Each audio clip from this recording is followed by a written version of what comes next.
All right, we are live, and oddly enough, we have absolutely no errors showing up on the screen. So that means we should be live on Facebook, on my Facebook feed, the SK Hypnosis feed. We are working on the Hypnosis Hero podcast feed. Unfortunately, Facebook has a 60-day window before we can make any changes to streaming or anything like that. So I found that out when I was poking around the other day. So if you've seen this stream come up like multiple times over the last 48 hours, that was me experimenting, trying to get things to work. Now that we know what we're doing, we'll make it work as soon as we can. Also, brand new, we have brand spanky new, and that is, hang on here, my other window. Oh no, it disappeared. Okay, I'll bring it up later. If you go to YouTube, you will see on YouTube SK Hypnosis. You will also see on YouTube the new at Hypnosis Hero podcast YouTube channel. I was able to get all the YouTube videos that we had collected over the past years so that we have all of that in that one channel.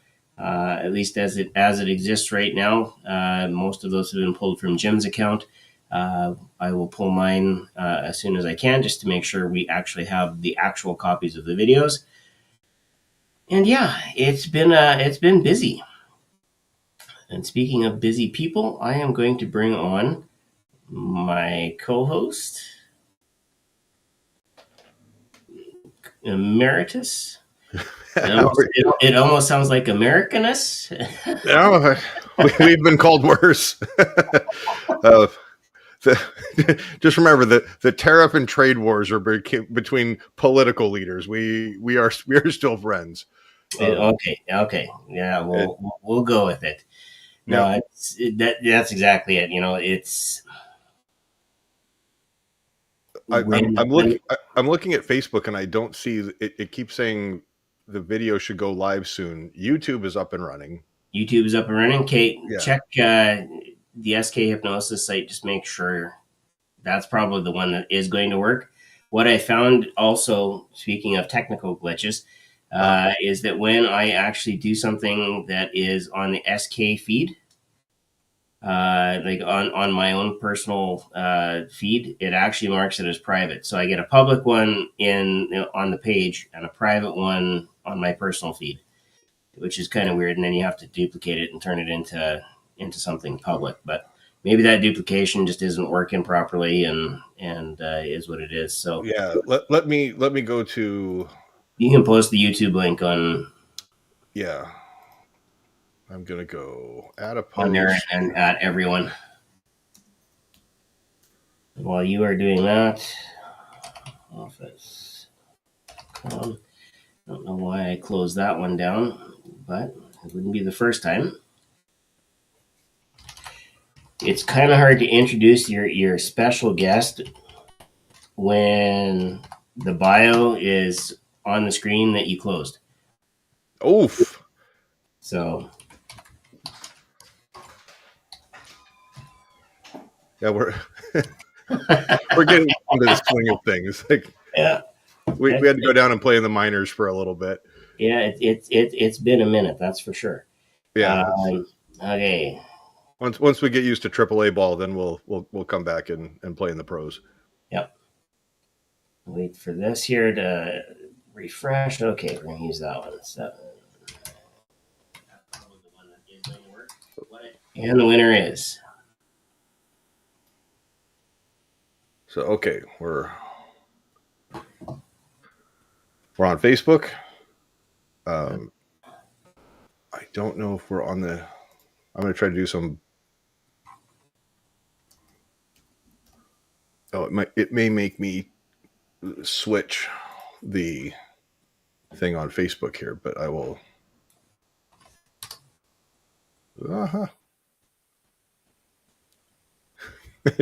See how that goes.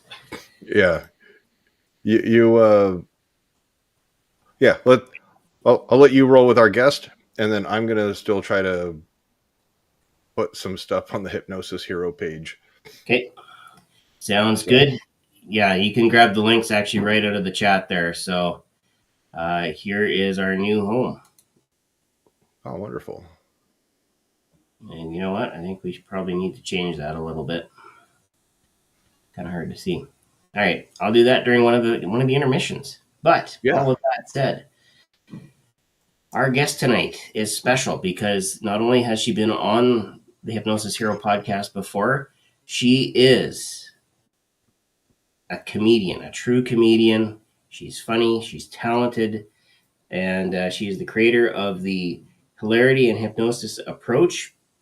And so I get this sneaking suspicion tonight is going to be funny. People are going to laugh, whether they like it or not. And she's found a way to infuse her 18 years as a stand-up comedian for swingers, nudists, and with her love for erotic hypnosis. You have my attention. I thought I might. I was, yeah. Do we still have TikTok? And demonetized. Yeah, anything's possible. All right. So without further ado, we are going to bring our guest on here. And, oh, come on now. New account, buttons are in a different place. There we go. All right. Without further ado, our guest tonight, Miss Traci Kanaan.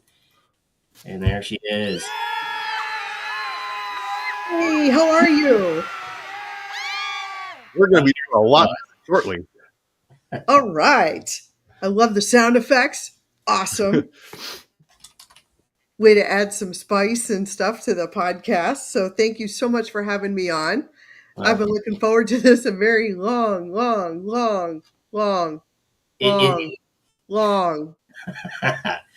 Okay, we know Jim died. I get it. He would laugh at that.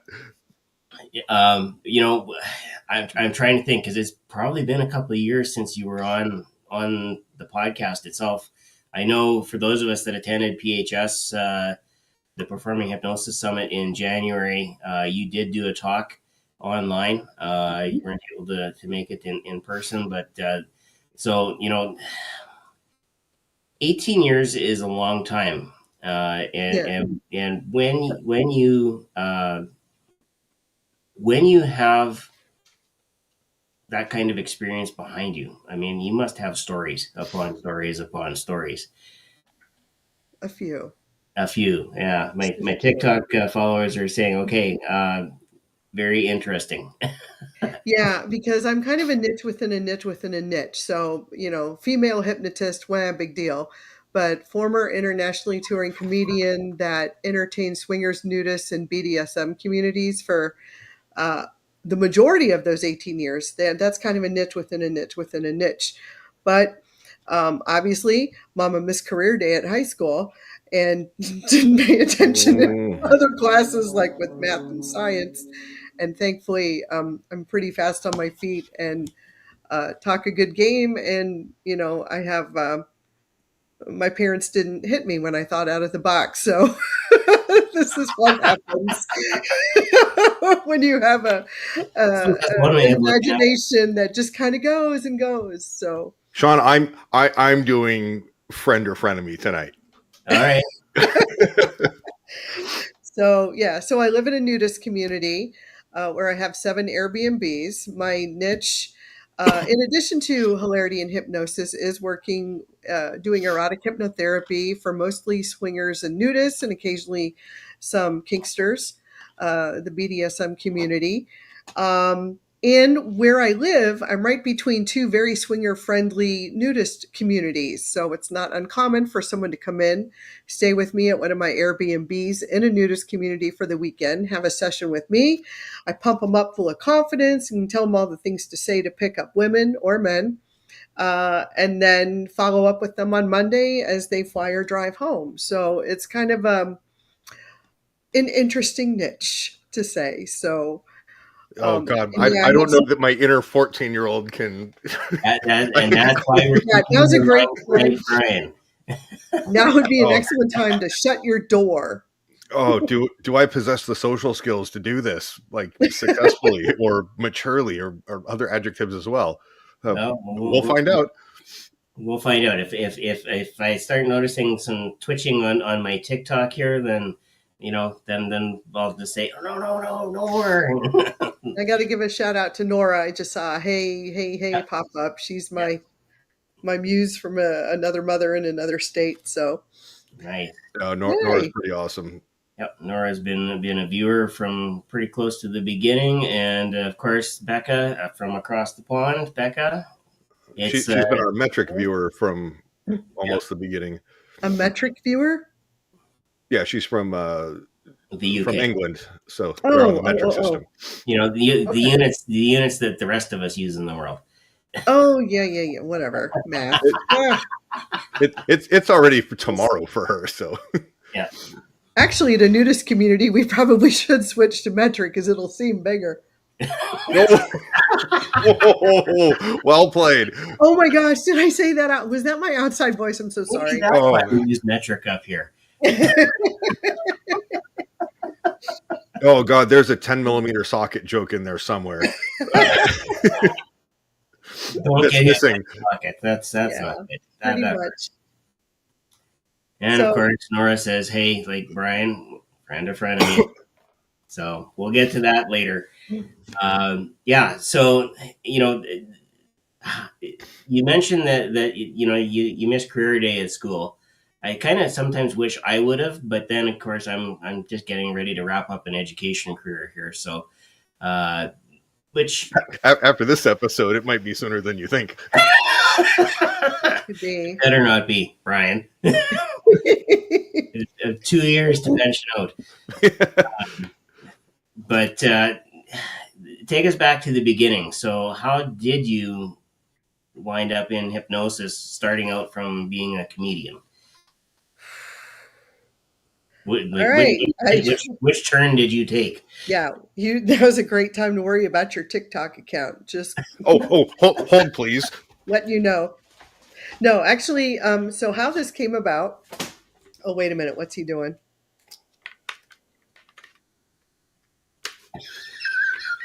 I'm not ready to have this conversation. Okay.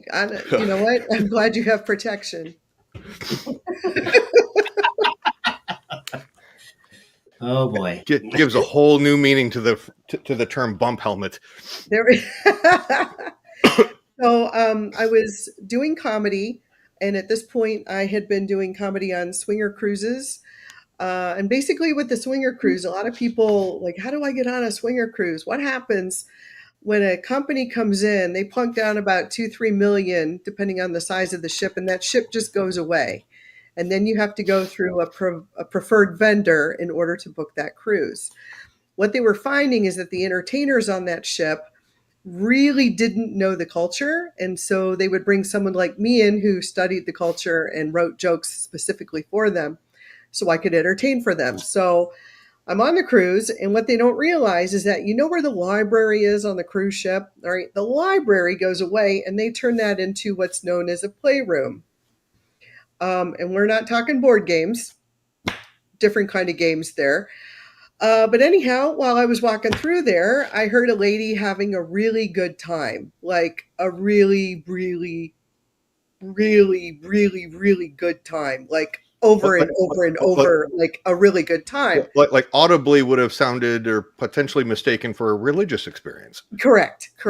And honestly, people say, "Oh God," on those ships way more than any other cruise. Anyway, wait. So current times. Oh, insert deity here. Sure. Of your choice, though. Of course.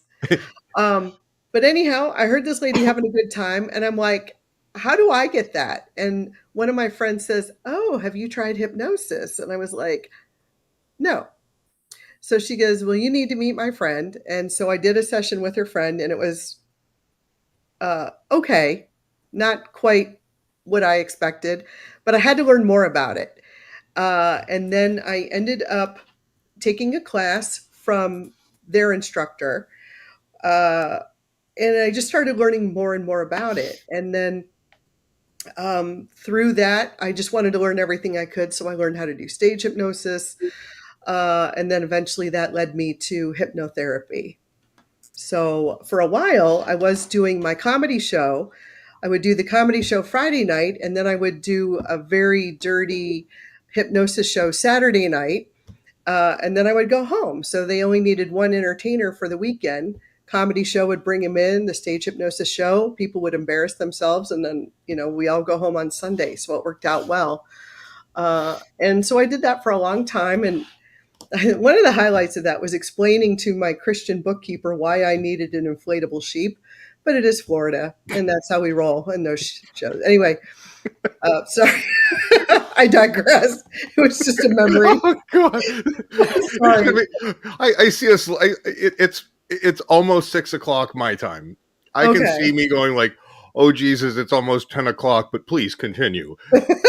So, so anyhow, so I did both shows for a while, and even did some of the shows on the swinger cruises. And on a swinger cruise or in a nudist community, if people aren't naked in a hypnosis show in like 10 minutes, it's a bad show. So I was able to do all right. I didn't have to worry about anything. Does the entertainer get to remain clothed? If you choose to, sure. Okay.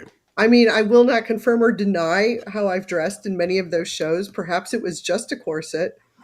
Anyway. Like if we could only post Skeletor memes on here. Yeah. So that's how I got into hypnosis, is that I wanted it for myself, and then absolutely just loved it, fell in love with it. Maybe the next year, I ended up becoming separated from my husband, and then a week later, I became the primary caregiver of for my mother, because she ended up very sick. And the next couple of years, I ended up being her full-time caregiver, and went to hypnotherapy school in the meantime, because I couldn't really go on the road. Every time I went on the road, she was in a nursing home, and I put my schedule on the wall, and every time I had a gig, she would get sick. So she kind of knew the dates, but kind of didn't. And so it was messing with my schedule. But whenever I had to take care of parents like that, I just doubled down and learned a skill. Another time she was sick, I stuck around and learned improv for a year. So just kind of how I rolled. And ended up just loving hypnotherapy. And then when COVID happened, I lost all my gigs. And it was like, all right, the road was beating me up. I was having a rough time health-wise, and I didn't understand what was going on with my health at the time, but it was just difficult. And so hypnosis became it. And then I went full-time into hypnotherapy. But during COVID, I had this girl who was having a bad way to go. Her boyfriend told her horrible things, and she retained the audio memories of the things that he said. And I had just bought these rubber chickens from Big Lots. And I said, here, I'm going to repeat these things that your boyfriend said to you. Every time you get triggered, I want you to squeeze the chicken. And so he would say stuff like, I wish I never effed you. And she would squeeze the chicken and, Baka! And then she just started laughing like crazy. And I went, oh my gosh, I found a way to combine hypnosis and humor. And so I started finding other ways to break bad trances with laughter, to create lasting changes. And that's kind of how it all started with the hilarity and hypnosis approach. Oh, that's like a happy little accident. You were like, oh, let's see if this works. Yeah. And so Becca asked, I'm assuming this is my question, how many years have I been doing this for? So I did comedy for 18, and I've been doing hypnosis now for 10. And then how long with the chickens? The chickens has been a lifelong obsession. Anything funny has been a lifelong obsession. My dad was always funny. I wanted to be funny like my dad. And so I've just been studying humor and comedy, or I've been wanting to be funny my whole life. But it was, I did my first stand-up 5 minutes, September of 2002. Well, and kind of on that note, I met you not at the most recent one, but PHS last year, 2024, and it was like, that was one of like my first impressions of you, because I had no, other than Jim, Sean, Grant, I really didn't know anybody. And it was like, we jumped in a couple of Uber rides and we were going all different places, and that was like one of the things. I'm like, she's just hilarious. Like, she's got my like I'm not like a well. 13-year-old sense of humor, and it was just like, okay, like, she's pretty awesome. And Thank you. so No, I'm just a different soul. I don't know how else to explain it. I just do what I do, and no apologies, and I live my life. There was a time, when you start doing comedy, they're like, you got to work clean, you got to work clean. You can work more places if you're clean. But there was just, I grew up around adults. I never had children. I was an only child. I was never around children other than school. And so I didn't feel like working clean was being true to myself, even though it might have paid better. But doing what I did, oh my gosh, I got voted top female entertainer of the year 2015, 16, 17, and 18. Not that this is huge on anybody's resume, but I did get to meet Nina Hartley and Ron Jeremy before he went into jail. And Nina Hartley is lovely. I got to, as a result. Remind me who she is. Nina I'm Hartley, having trouble putting a face with a name. A beautiful blonde. She did a lot of porn in the 80s, 70s, 80s, and 90s, definitely 80s and 90s. And she did a lot of educational videos, and she's been a porn advocate for many, many years. So she got to see my show and wrote a nice quote about it. And then literally, it started with, I just got hired to perform at a clothing optional resort up the street for comedy, which is how I got into the swinger thing. And they loved my show. And they, in comedy, if you come back to a comedy club twice a year, you're killing it. This clothing optional resort had me back like 5 times in 1 year, every 8 weeks. I'm like, I can't write material that fast. You're like, we don't care. We just love you. And I was like, okay, I found my people. I mean, how many times has Ron White said the joke, I believe I'll have a scotch. Yeah. And it kills everywhere. Yeah. And it's just where it goes. So I started writing material for the swingers. And then word got out that, hey, there's a comedian here that gets us. And so I started getting invitations. Hey, it's August. It's International Swingers Day. How about we fly you to the Dominican Republic and do a show? Okay. Yeah. And then the next year, hey, it's International Swingers Day. We're doing a big swinger convention in Las Vegas. How about we fly you to Las Vegas and you do a show? For how many zeros? Okay. Okay. Hey, we're doing a swinger cruise. We're doing another swinger cruise. I ended up doing like 20 cruises in 5 years. And it got to a point where, like, where's it going? I'm like, I don't care. It doesn't matter. I'm on a ship with the happiest people in the entire world. I don't care if we go off 3 miles and drop anchor for a week. And the times you're not performing, you're like, shut up, liver, you're fine. Take it. The times that I wasn't performing, I was actually talking with other swingers on the cruise, learning what worked in their swinging relationships.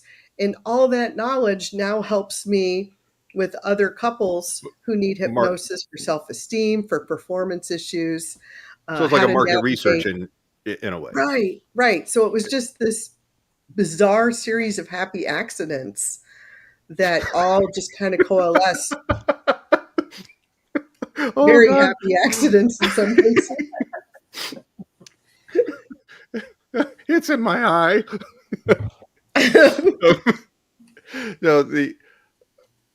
I mean, it's oh man, it's really cool because you're able to, I mean, that's a part of the, I guess, of the community that is often very misunderstood. A lot of myths.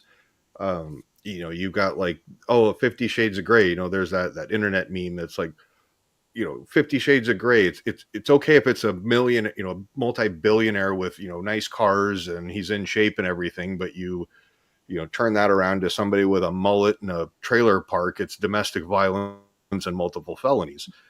But, there's there's a lot of, responsibility of being safe, and, people who are, trading partners and stuff like that. It brings on a completely different dynamic and whatnot, that, it's that like razor thin edge of going, this is really cool, or this is a ticking time bomb or a powder keg about to go off. Yeah, it's not for everybody.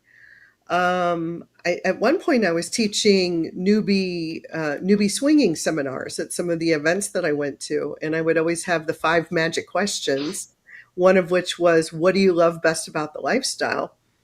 And I asked this of this one couple, and he says, well, and he went off, and his wife got up and walked out. And I was like, oh, that's telling. That's like, that makes one of you. That makes one of you very much into the lifestyle. So part of what I did was teach people how to read, ask these 5 questions, and how to read the responses. What do you like about the lifestyle? How long have you been in the lifestyle? What are you looking for in the lifestyle? And at any point, if you get a question that doesn't jive, walk away. Walk away. Do not open yourself up for a bad time just because you feel like you have to have a time. Yeah. So, and I think it's also, before you just like go cut bait and run, it's like, is there a time to seek clarification or proper context? Because, communication in any aspect of life is only effective if it's clear. Right. And if you don't feel like in the swinging world now, if you don't feel 100% comfortable with somebody, you should not be with that person until you are. If that time comes, there's times you just need to do your homework, and that varies for different people. Like there's some people that can just jump in the sack and never ever give it a thought, and God bless them. I couldn't do that. That was not me. I need to know some things. Right. But that's just the beauty of the lifestyle. And, so there's this pie wedge of humanity, and the pie wedge gets continuously smaller when you start to niche down. So it's a numbers game at this point. And that's what I teach when I do lifestyle coaching for couples who are new, they're trying it out, seeing if it's for them. I said, you have to be very, very patient, especially the first time. I didn't know better. And we ended up at a resort, and I spent much of my time saving the marriage because we didn't do any of our homework. We didn't do any of the research. And it was a very scary situation. And so, anyhow. Well, I mean, I could only imagine like my experience in the family law industry and a lot of my friends that are in law enforcement. If you listen to some of the stories that I've told or that I've heard from friends of mine, you tell that to like the common lay person, they're just like, good God. And I'm like, yeah, there's not a whole lot that really surprises me anymore. And it's like, what do you mean people like to hang from fish hooks and set each other on fire? And it's like, yeah, but those are the extreme cases. And a lot of people, they see that. They see the extreme hardcore BDSM. And most people never start there. They build up to it. There's like an initial sensitizing event. Some of you hypnotists might recognize that term. And that's what kicks it off. And then they're chasing the next high. And so it builds from there. Typically, nobody starts with the extremes. They build up to it over time. And I think people forget that. Now, I think it's important to say, I'm drawing a parallel. So when I say it's just like my first time with Jim, it was when he allowed me to do a guest spot at Laps Comedy Club for one of his shows. And, I come off the stage and he kind of wraps things up. And I'm like, I'm just super jazzed. 10 minutes felt like about 20 seconds. And there were so many different things going through, where's the microphone cord go, and don't fall off the stage, and manage everybody who's up there. And I can't see the crowd because the lights are super bright, all these different things. And I'm like, I want to do this again. Mm-hmm. And everybody was clothed. We all, everything was above board. But yeah, but I can understand where people go and get that little bit of a taste, and they're like, this is different, this is fun. Mm-hmm. There's some sort of stimulation, internally and externally, and just like any entertainer. Yeah. It's like, hey, this is really fun, what's the next thing I can do? Mm-hmm. So anyway, so that's some of my background, how I ended up being the world's weirdest hypnotist. So there's got to be like a blooper reel or something of just like, without naming names, like funny anecdotes of things that have happened on stage, or some of my best stories. I got to a point in my career where I was middling as a comedian, and it was like I needed a headliner to take me along, but the problem is I was a novelty act. I sang piano, I wrote parodies, I sang, played piano, so there was a lot to my show. So I needed a really solid headliner to take me on. But in the Florida area, there wasn't one that was willing to do that. And I did this comedy competition, 3 minutes. It was the Carnival Comedy Competition years ago. And there was a comedian there that I didn't recognize.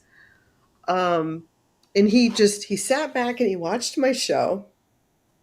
And then I said, who is that comic? And they go, he's the disgruntled clown. And I went, who? The disgruntled clown. And they said, and by the way, he hates female comics. So if you ever find yourself opening up for him, fake your own death. Don't work for him because he hates female comics. And I filed it away. Now I meet the guy. This isn't like a bit or a stigma or anything that he does for marketing.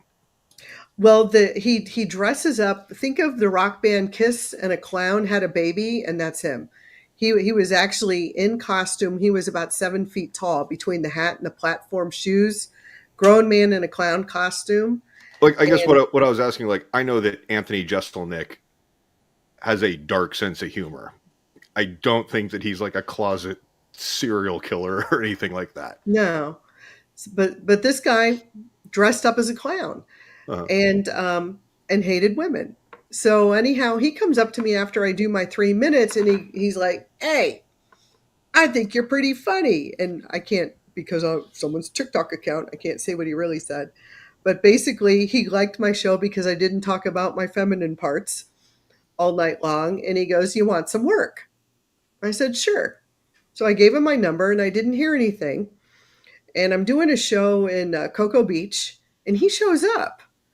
And I looked at his schedule. He was in Michigan the night before. He drove all night, and I couldn't imagine why. And when he got there, he goes, "Yeah, I'm watching the other chick I was performing with, April Macy, that night, who was the Howard Stern's hottest comic."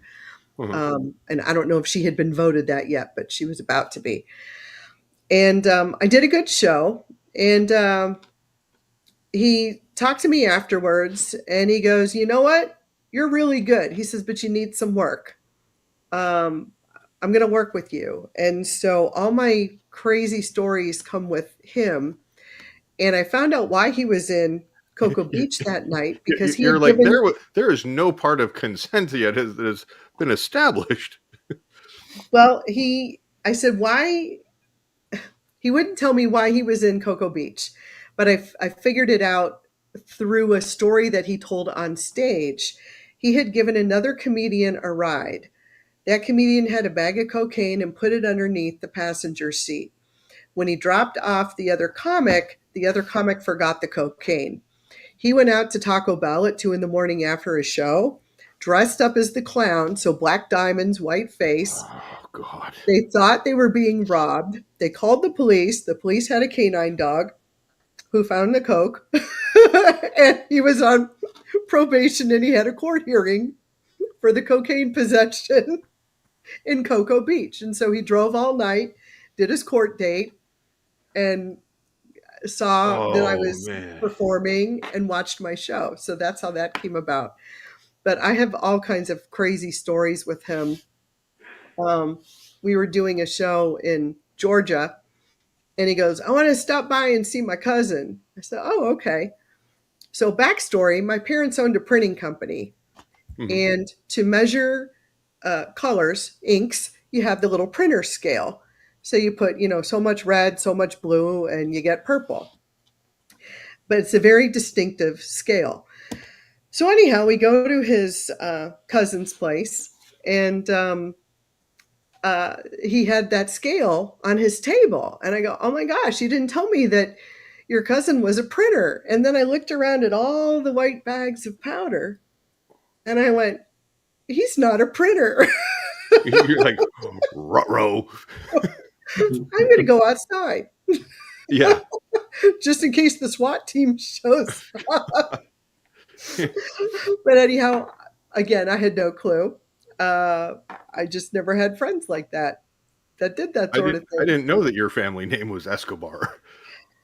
Yeah, so that was one crazy story. And then another time I took a gig with him in Texas.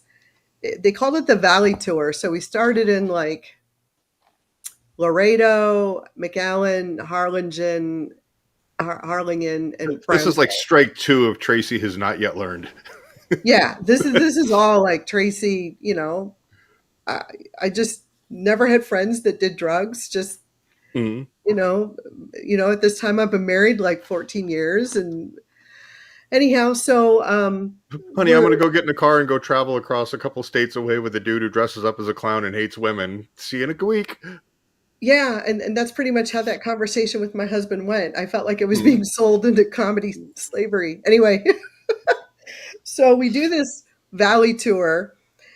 The guy says, hey, let's go to Mexico. It's just over. So we go. The guy who books us is black. The clown looks kind of like a Hell's Angel when he's not dressed up as the clown. And then there's me, little Miss Mary Sunshine. And we do our shopping. We come back in, and immigration stops us. And all of a sudden, the booker and the clown are fighting over each other. They've been trying to be alpha dog all week. And the clown hands immigration his business card. Say, hey, I'm the world famous comedian, the disgruntled clown. You should see my show. I've been on scene in this, and I'm the top underground comic. And immigration's just watching the whole thing. And finally, the booker goes, come on, man, nobody here's got a criminal record. And all of a sudden, the clown grabs his arm and starts mouthing, shut your effing mouth. And all of a sudden, immigration says, pull over. And we're like, oh, crap. So they take our passports. And I know my passport's clean, but we're sitting there like a half hour. And all of a sudden, about 20 minutes into it, the clown goes, oh, man, I owe back child support in Oklahoma, Tennessee, South Carolina, North Carolina, and I have 7 days left of probation for cocaine possession in Florida. And I'm like, we're done. We're done. But Oh, then there's that sick part of me that's like, if they arrest him, I headline that night. And so I was like, maybe. come on, baby Anyhow, Jesus. uh, they come back and they have their hands on their guns. Uh-huh. And they go to where the clown was sitting, and the clown goes, oh man, here we go. And he just gets out of the car and puts his hands against the window. And they go, shift changes in 20 minutes. Nobody wants to write a report for a guy who's off probation in 7 days. Get out. And they hand us our passports and let us go. So is that you guys got into Mexico, or you This was coming back to the US? coming back to the US. Okay, yeah. So that was my close call with my first time with immigration was a close call. But yeah, these were just some of the wild stories. Another time, I have so many comedy stories with him. We're in Macon, Georgia, and we had to do a meet and greet after the show. And then he goes, "Come on, we're going." I'm like, "Where are we going?" He goes, "We're going to a biker bar." And at the time, I was the Princess of Parodies, so I'm in a princess costume, which is basically it's an Elvira dress with a special made tiara, and he's dressed, Right. as a 7-foot clown. So we go to this biker bar, and he walks in. He's a road dog. He's been coming to this place for years. And she goes, "How you doing, hun?" And he goes, "You know what I want." She goes, "I'll be right back." And she comes out with this big bowl, just heaping. And I go, "What is that?" He's like, "It's potato salad. It's the best I've ever had. And I can tell if it's a day old." I'm like, "You brought me here at 1 a.m. for potato salad. Awesome." So I'm watching him And you eat have the how potato many illegitimate children again? salad. Crazy. So he's eating the potato salad, and he just leans over to me and he goes, "Who's the most dangerous person in this room?" I'm like, "It's got to be you." He goes, "Nope."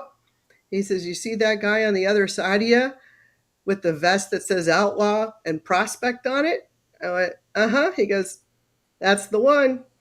He's looking to make a mark to get in the gang." I went, "Then why aren't you sitting next to him?" He goes, "He ain't going to hurt a big titty girl like you." I was like, glad I'm Do your you know what he'll do to a clown like me though? So just pockets of weird stories that came about. So, but yeah, another time we got our picture taken with the Easter Bunny in Niles, Ohio, and we had to be escorted through the mall by security. I'm like, what happens in this mall that we need to be escorted by security? But Like you guys were in costume or yeah, we were in our oh, okay. comedy. Yeah, because we dressed up. Because his whole thing was you got to look like you're part of the show. He Uh-huh. says where comics and entertainers go wrong, they look like everybody else, so you don't know, who the entertainer is. So you have to dress up and stand apart. So whenever we went out in public, we were always in costume and generating business for the show. Oh wow. Yeah, I would have So been like, but I don't want to go get gas dressed as a Harley Quinn. Like it I'm just it was hungry. I want to crazy. go get something to eat. We were in Toledo, Ohio, and we stopped at Tony Paco's and in costume, and we're like, "Hey, we're the comedians at Comedy Connection, whatever the club was at the time. I think it's closed now. Hey, we're the comedians.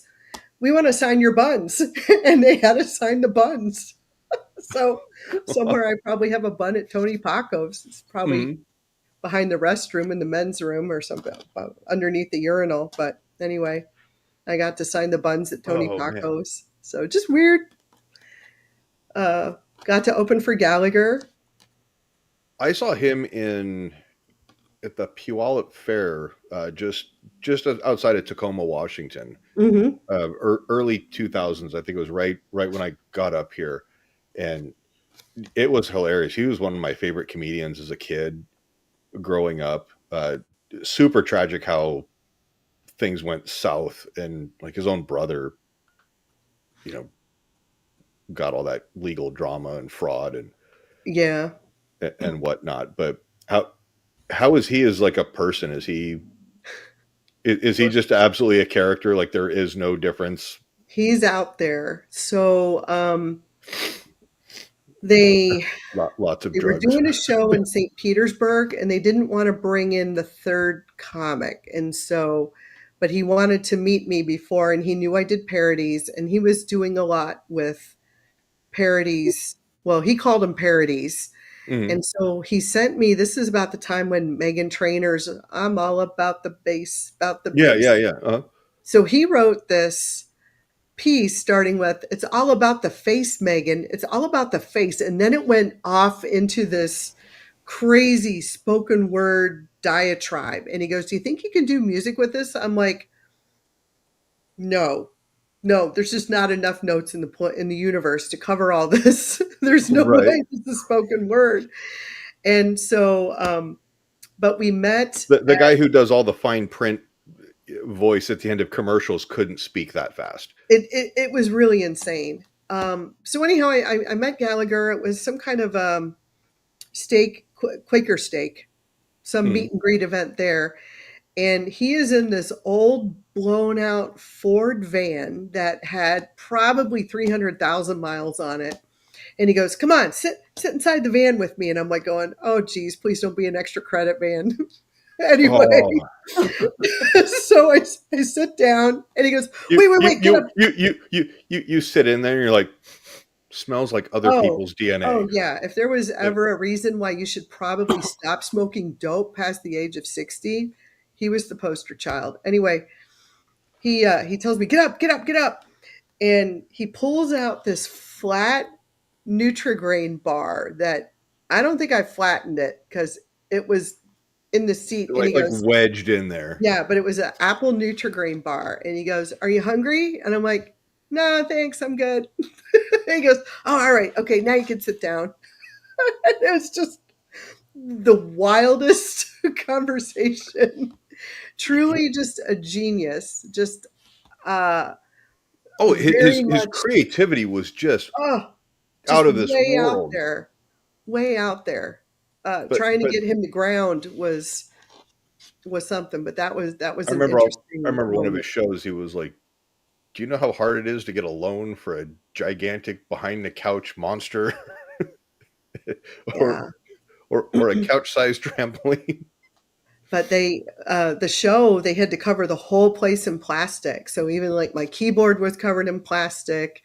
The first 4 front rows had plastic, like the splash zone at SeaWorld. It was crazy. And people would show up with like garbage bags cut out that they'd put on like a smock and rain gear and everything like that.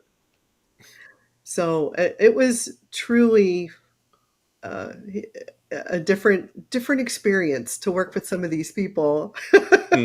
Just very different. No, so I'm gonna give everybody just a quick reminder. Place your bets. Is Traci a friend or is she a frenemy? So throw your guess in the comment section. Okay. It's a single question, yes or no. It'll be fun. You'll get it in the end. Okay. And Shawn's going, I'm even a little uneasy about this. What's the question? Oh no, you got to wait for the question. Oh, okay. Yeah, but everybody else hopefully won't spoil it in the chat. We've had that happen. Okay. So the acceptable answers in the chat are friend or frenemy. We do not need further elaboration on that. It spoils it. Okay. So I want to circle back to the approach that you take with your clients, because I think humor is one of those things that honestly I think is missing from a lot of hypnotherapists and hypnotist sessions. You know, we tend to think we need to be all serious, and here you are with a rubber chicken and reframing people's worldview. Yeah. Tell us a little bit more about some of those clients that you have that you know all of a sudden you did something or you said something or like, oh my gosh, you know, here we are, and then boom, you know, they get a startling revelation and a reframe. There's a principle in comedy called the callback. And that's when you go through this long meandering story and then all of a sudden you bring it back full circle. So one of my favorite things I like to do with my clients is they tell me what the problem is, whatever it is. And as hypnotists, you know, the problem is not really the problem. It's what got so bad that they finally called you for help. That's the problem. But it's always repetitive. It's always comes back in another form, but they don't see it because it happens so far apart. And so, using the principle of the callback, I'm able to very lovingly throw it back in their face that this is the problem that they're having. And I'm trying to think of the example that I did, but I'm trying to think of when I recently got thrown out of a Facebook group for doing something like that. Well, it is kind of a dick move. I'm not going to lie. That's why But you I did it so very eloquently. He went and like just this diet tribe of like, you will, it's a motorcycle group, and it was like, you will respect me, or if you you will have to deal with me. And I was like, for clarification, like, is there physical violence involved? Are we like obligated to kiss the ring? I'm trying to just illustrate like this is how childish and dumb you sound. And then yeah, it went south. So I had one client who, her father, I'm just going to leave it in the most general terms, hurt himself. And then she went to a boyfriend in high school, and she decided he wasn't good for her anymore. So she went to break up with him, and he punched a window, and she ended up staying with him another year while his hand healed. Then she got married. She went to leave her husband because for whatever reason, and he ended up getting sick. And she thought, I'm done with men. So she went and became a lesbian for a while. She got involved in a lesbian relationship. She went to break that off. The woman got cancer, and she spent 2 more years taking care of this woman. Then now she's with a neighbor, and it's a booty call situation, but she's afraid to break up with this neighbor. And she doesn't know why. And I'm like, because every time you go to leave somebody's life, it takes you longer than you expect because they're injured in some way. Stop breaking up with people. You'll cure cancer, lady. Exactly. And so I pointed it out in the most loving way that every time I leave somebody, they get sick. And that now I'm afraid to leave somebody because he's going to get sick, when I just need to sit there and put on my big girl panties and realize this man isn't good for me in the first place, and just move on and to hell with him. Let somebody else pick up the pieces. And if it's some type of like a casual, super casual thing, and it's like, if she was just honest, he would probably be like, okay, I understand. Like, I'm a little bummed, but like, I'm not going to go and, play the human Frogger game across the freeway. It's right. So it's finding those patterns and then lovingly putting them back in their face and just saying, oh, look at me. Oh, here's my pattern. I see it now. Mm-hmm. Now I know the pattern. Now I can break the pattern. And it's like you have to use a little bit of humor to gently, like, it's not a good idea to tell the boss's idea, but when you bring it full circle and they go, well, that's exactly, and then you just watch the light bulb go off in their head and they're just like, oh, I had the answer the entire time. Yeah, but it's using what they think is funny too. So let me think here. I'm trying to think of one that I did where I was able to use something. One of my favorite examples, I've probably told this before. I had a guy who loved Dave Chappelle. Yeah. And I said, what's your favorite Dave Chappelle sketch? And he goes, oh, Rick James. Rick James, B word. Right. And I said, noted. So I wrote down Dave Chappelle, Rick James. So then I said, well, why are you here? And he shows me a text that his dad says, you don't deserve my last name. And he's crying as he's showing me this text. He goes, I'm a business owner and I am taking care of my 4-year-old son. And my dad is in and out of jail when I was growing up. He says, and he's telling me I don't deserve his last name. And I said, no problem. I said, do what I do, say what I say, follow along. And I started doing my little ritual thing. And I said, hey, Dad, I got that text. It hurt to read it where you said I didn't deserve your last name. But that's okay because I'm Rick James Jr. Word. Right. And he just reached into his wallet and paid me. He Oh goes, God. exactly. It goes, that Yeah, is that's exactly what I needed to hear. And so we reframed the whole thing. What if Dave Chappelle was your dad? And it took it took everything away. So and I just used stuff that he thought was funny, that, and honestly, I've never really watched a lot of Dave Chappelle.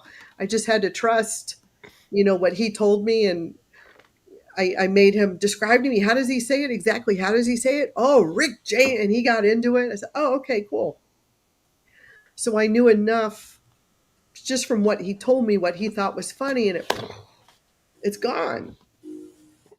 It's gone. And it's funny how I've done that with people, and it never bothers them again, because once you see something that's funny, you can't unsee it. Why would you ever want to see it the old way?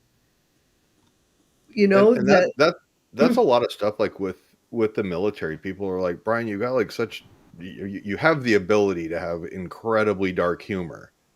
And I'm like, I grew up playing hockey, and some of the things that I have heard myself say on the ice, mostly to like draw penalties and, just get under the other team's skin. I'm like, I understand. And then just like doing nightclub security, do you know how many drunk people have told me the most horrific things about me? And I'm like, okay, I'm just now performing speech. Like I just kind of shift into that mindset. And I'm like, okay, this has nothing to do with me. And, Mhm. being able to also kind of in turn, as a byproduct of that, be able to set my boundaries and go, sometimes like, I don't care if you're family, like I will cut you off like you're an infected limb and just completely discard you and not lose a wink of sleep. Mhm. And there's an incredible amount of strength that comes in that, but then there's also that, what's the old saying, that change only happens when it becomes more painful to continue doing the same thing than it is to actually do something about it. You would think, but not necessarily. If you hit it in the right light, and if you Mm-hmm. reframe their experience with humor, Mm-hmm. you can't go back to it. I've never had a client say, you know what, Trace, what we did was so funny, but I'm right back where I started. I've never had that. Yeah, it's In like 10 sometimes years. you kind of have to go, okay, so let me get this straight. If I'm following So you correctly, yeah, so giving them, you're doing all of these things, and your father says like you don't deserve his last name. Like, what has he done for you? yeah, Like, but it's finding the links, and that's the hardest part for me to teach. How did I go from Rick James Jr. to you don't deserve my last name? How did I make that connection that this isn't his dad, but we're going to pretend it's his dad? And that's an art. It's years of comedy training where you take things that don't belong. One of my first routines is as a comedian was I joined a Girl Scout troop, and that was run by two strippers who needed community service hours. So I joined Troop 69. I got started on my indoor gardening badge. I had to grow this plant in my closet. You're taking two things that just don't belong, strippers and the Girl Scouts. And then, and a I had plant's in to, your closet. Like, if you don't know what that right, alludes to, but there's right. that subtlety, and I'm sure there's a callback to that. But that's what you do. You take, so comedy, you take something that happened that was really crappy in your life. Okay, because let's face it, if you go on a date, you're like, oh my gosh, she was just gorgeous, and we had this really romantic meal, and oh, we both ordered this amazing bottle of wine. Oh, boring, right? But if you go Mhm. on a date and the guy, picks you up in a jalopy, and then, to order dinner, he had to roll down the window, and the speaker was out at the McDonald's, and he, I can't believe he didn't get me a plain cheeseburger. And so it's it's the crappiness that's funny. The crap is funny. And so guess And what? Your sometimes that's clients like are a coming to you bonding because they're feeling great. Your clients are coming to you because their life is crappy. and, So and, and what's sometimes those little goofs or those hiccups can actually form a bond in a relationship. It's like, I mean, this never rolled into anything, but I remember I met up with this lady, and I pulled up to park, and I go to grab everything, and I'm like, okay, I'm like 20 minutes early.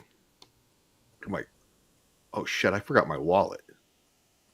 So I called her. I'm like, okay, here's the owner's name. Here's his wife. Here's like, I've known these people for years. I'm not blowing you off. I need to run home. Like, I'll be back in 30 minutes. Mm-hmm. And like, grab a table, grab a drink, all that stuff.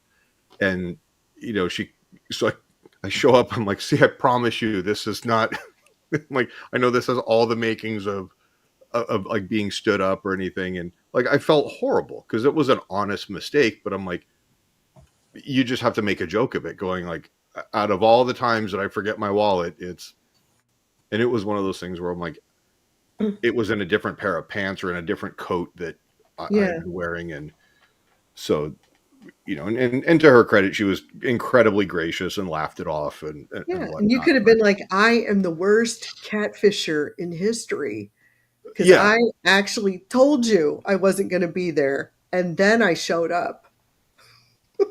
Oh. He's getting a pen and paper now. Yeah. Note to self. Right.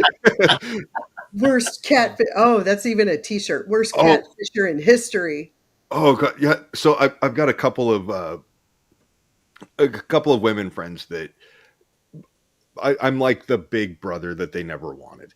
I was going to say, because when you refer to them as women friends, you're totally not sleeping with them, right? And so, I'm just going to throw a name out there. My friend Jessica, she's just absolutely a wonderful, wonderful human being. And, ironically, we met on a dating app, went out once, and then just like the romantic stuff wasn't there, but like we got along famously. And so we kind of gripe back and forth, dating stuff and this guy and blah, blah, whatever.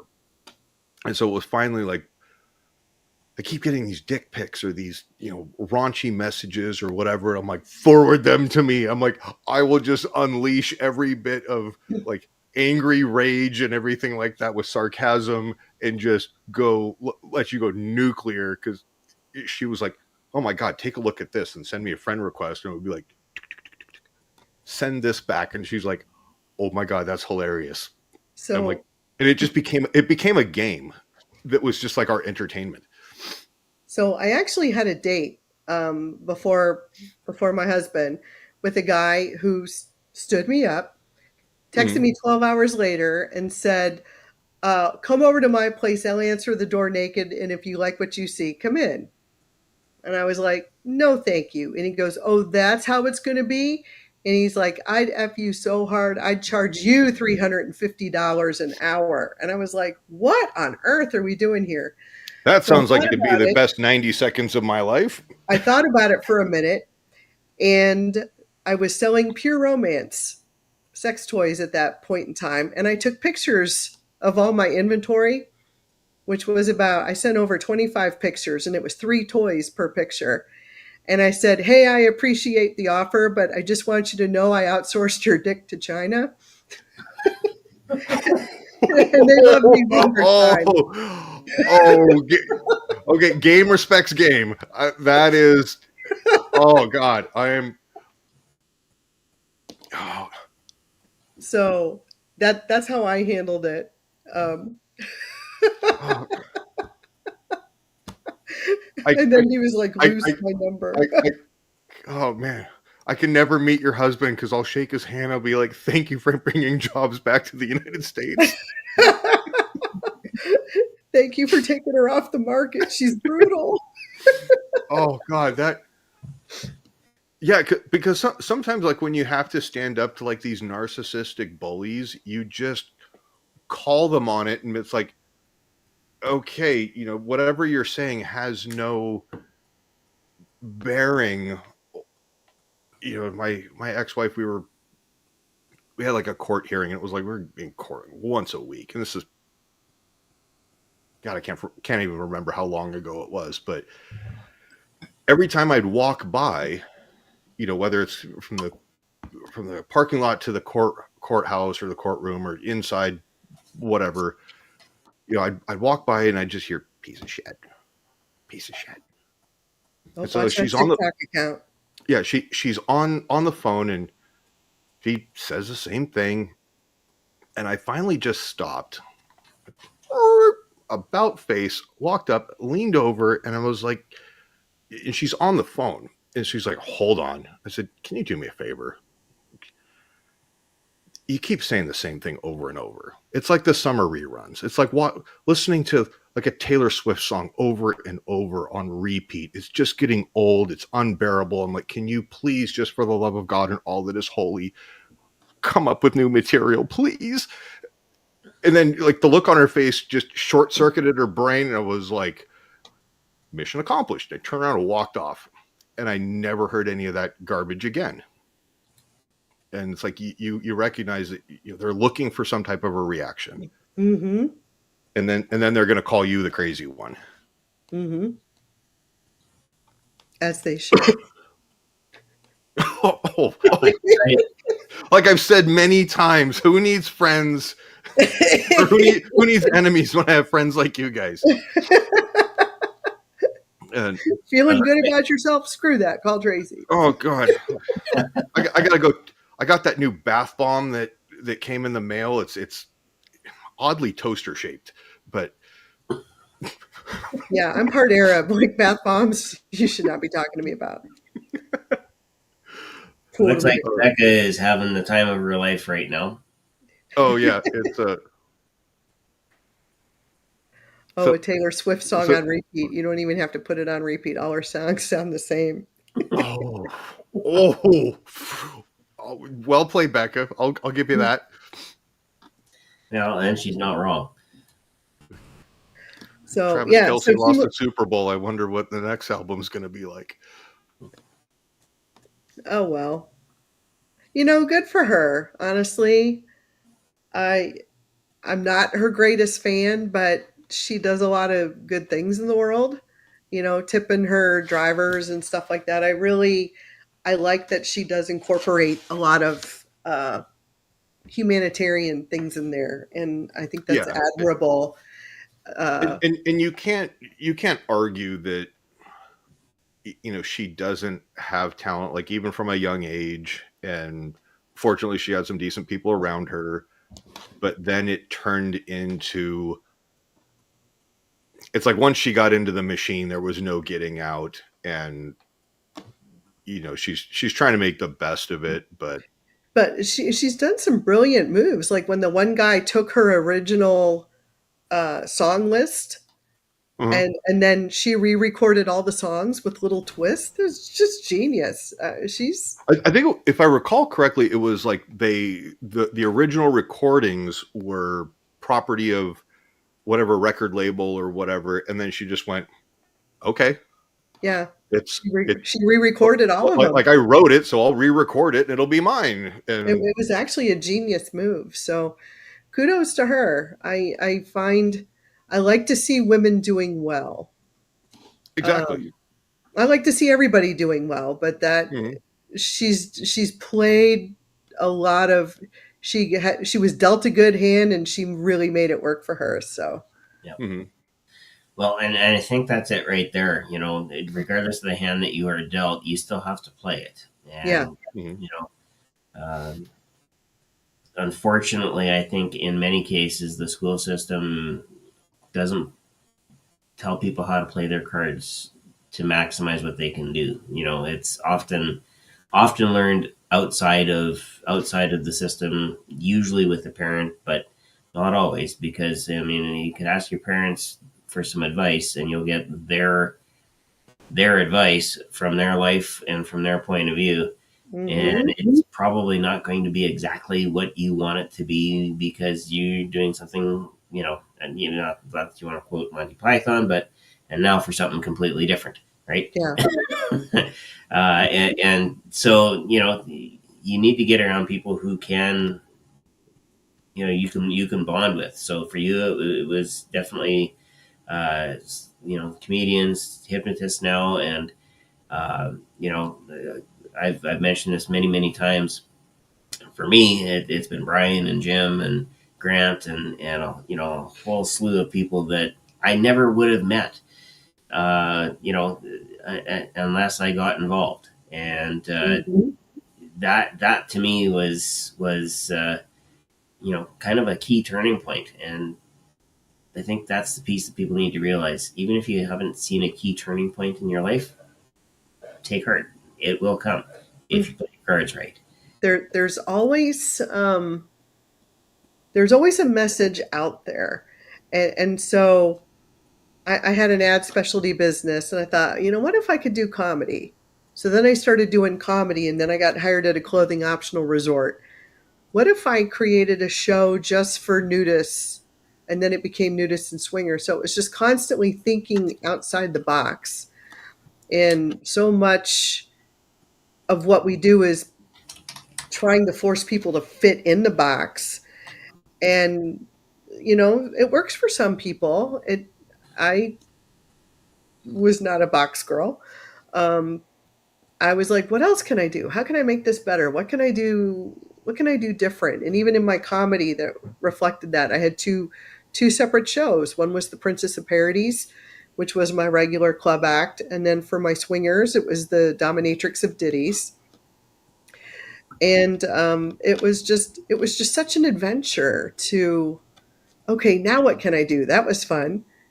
Now what can I do? And that's where people need to just constantly push past their boundaries, because if it doesn't scare you, it's probably not going to get you where you need to be, because everything you want's on the other side of fear. And there's actually I'm looking at doing a coaching program now. Sometimes there's an angry clown Yeah, sometimes that was a in a lot of biker fear. bar in That Georgia. was 5 years of fear. Yeah. And McDonald's wrappers. Anyway, Yeah, he ate a lot of McDonald's. that was the 10-2 offsuit Yeah, cards but being dealt in your life.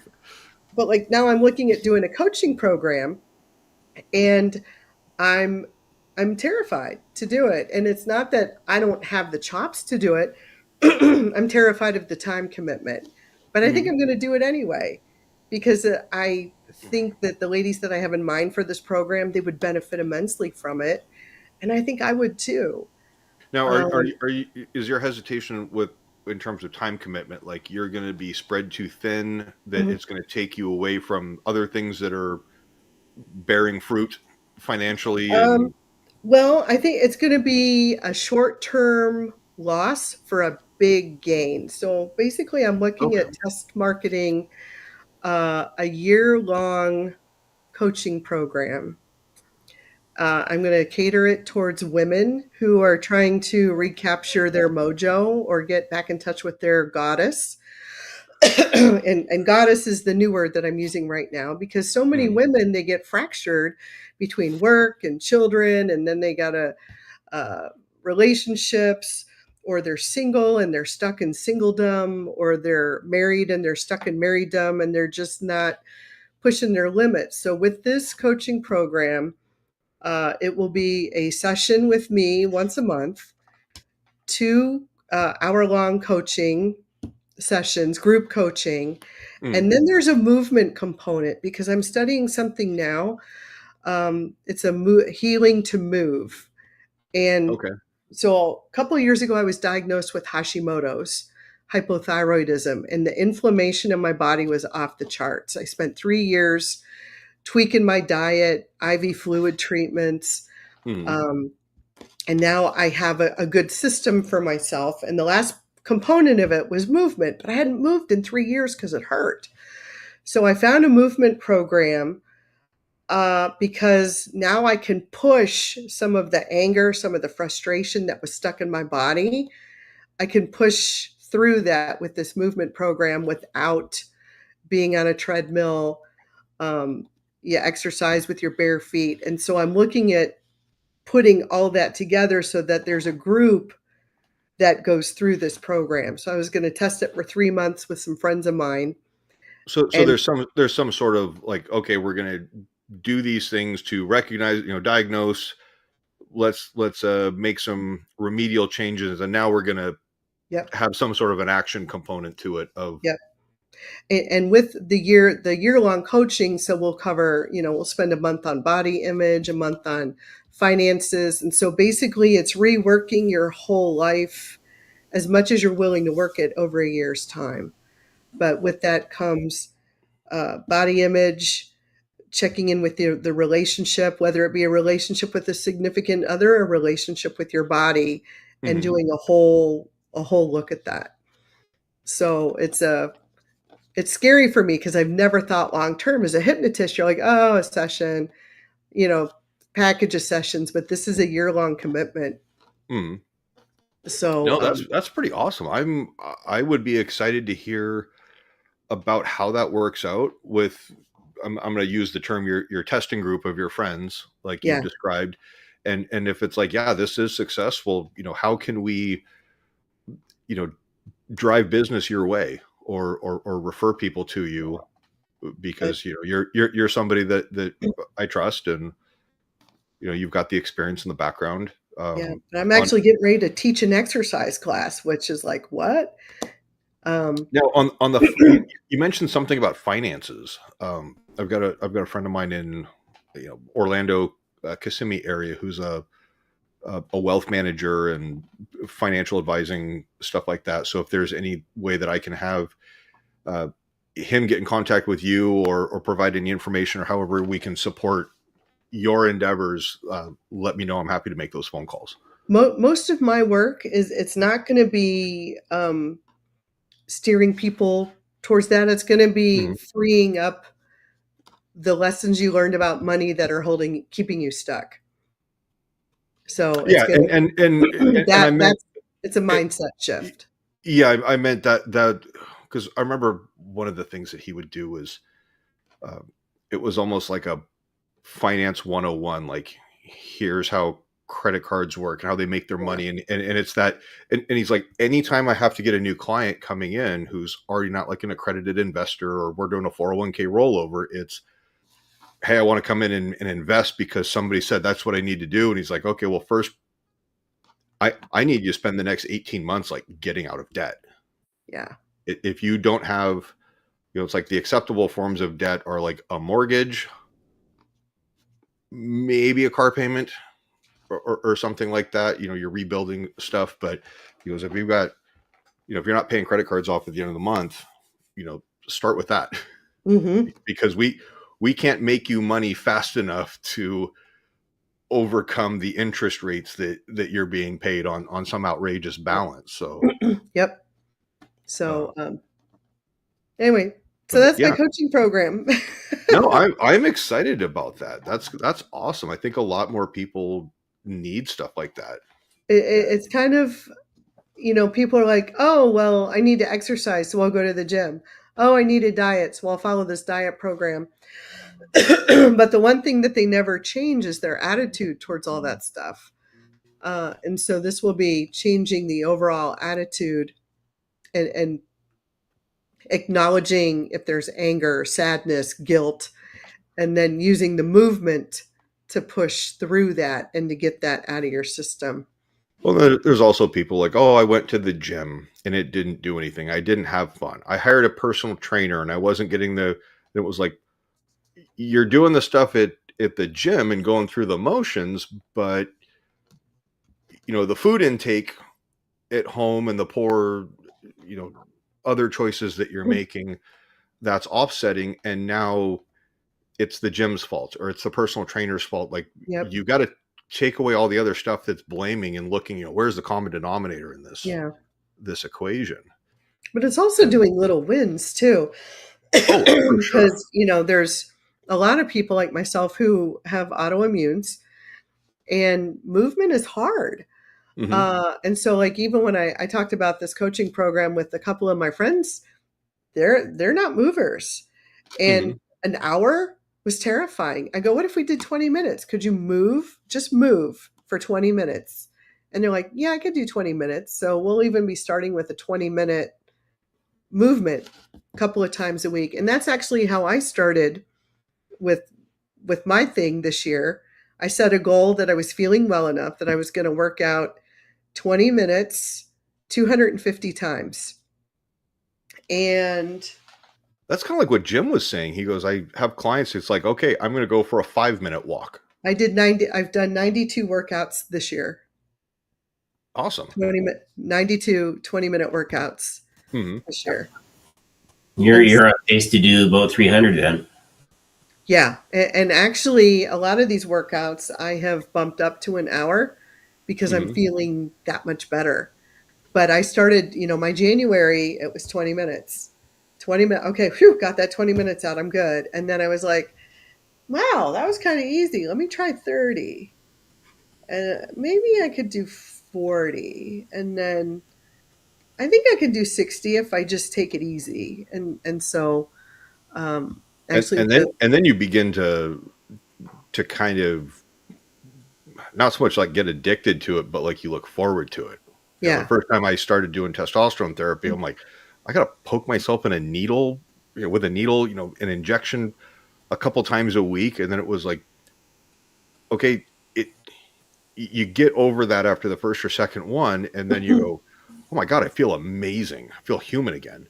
Yeah. Then you go, I get to take my shot. Like in 2 more days, I get to take another shot. And so now it's just like, all right, I just roll with it. And it's a complete mindset shift of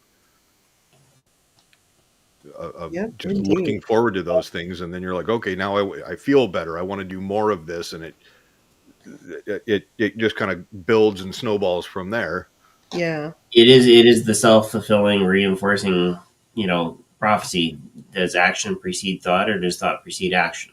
Or do they have a relationship where they just start reinforcing? And the more you do it, the stronger the habit gets. And the stronger the habit gets, the more you think about it, and the more you want to do it. And, you start spiraling up instead of down. Yeah. But it's getting that momentum, getting the small wins, which are so important. So. Exactly. You don't have to start. I like what Alex Hormozy actually says about it. You have to give yourself permission to suck.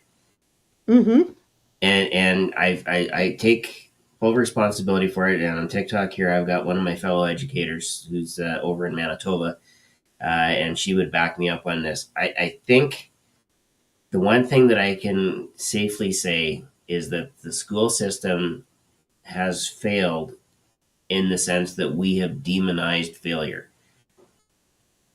The only time that there's actual failure is when people stop trying. Yeah. And we love that, because if we give you a 0, that's it. You're a 0, buddy, and that's all you're ever going to get. And it demonizes the fact that, hey, wait a minute, I didn't get it this time. Let me try it again. And as adults, how many times do we try something before we get it right? Did your act start all polished and everything else? No, you needed some work.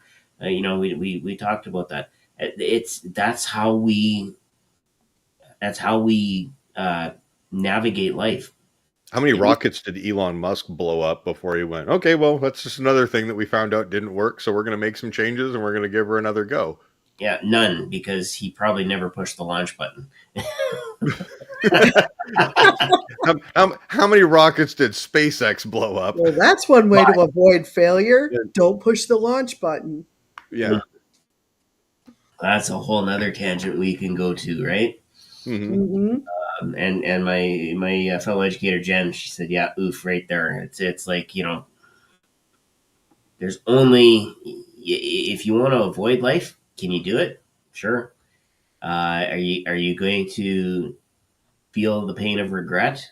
Absolutely. But until that pain of regret grows past the pain of actually getting out there and doing it, or the pain of doing it actually outgrows the need for sitting on the sideline. I think everybody knows what I'm trying to say. Until you're ready to get out there, but when you do, you find out very quickly, oh my God, if I think this way and act this way and do this, and then if I think this way and act this way and do this, that's life. And you will feel a whole lot better about yourself as you start spiraling upwards. Yep. And Indeed. like the people who have like the anxiety, and sometimes fear is a healthy thing because it keeps you from doing stupid stuff. But people go, well, I Well, it's want supposed to keep you from doing stupid stuff, but yeah. I mean, I am embracing my midlife crisis with open arms. I'm going to completely stipulate to that. But like I asked some people about, hey, I'm going to go skydiving with a group of people. Do you want to go? And they're like, no, I'd like to live. And I was like, and I countered that. I said, do you want to live or do you just want to exist? Because you can sit in your little padded safety bubble and never take any type of risk, know anything. And that, when you get drafted up to the big leagues like Jim, everybody looks back on your life and it's like, okay, someone's going to be reading the summary of your life. And is it going to be, he lived kind of these fruitful things with accomplishments, and he made a difference. I mean, you don't have to go cure cancer, but did you put smile on people's faces? Was it productive, or did you just sit at home and scream at kids to get off your lawn? Yeah. And what are you going to be sitting on, laying on your deathbed in the final moments, looking back going, I wish I would have, and so it's like, go out and embrace life, have your, you look at guys like Travis Pastrana and Jeb Corliss, the wingsuit guy, they go out and they do these risky things, but they're like, okay, we're going to calculate our risk and we're going to mitigate it as much as we can. And here's acceptable tolerances of what's okay and what's not. And there's times that you have to walk away from stuff that's not safe or it's not good. Yeah. And go back and revisit it another day. And, it's Becca says, so true. Comfort zones just make you exist and not actually live life. Like not coming to Las Vegas, Becca, for the summit. I think she had other reasons though. No, she gets a pass this year. That was, but next year, yeah. And so it's yeah. I mean, other than or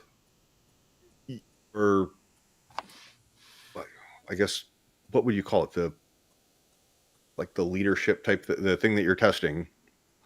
Oh, the coaching program. Yeah, the coaching program. I'm sorry, the words escaped me for a second.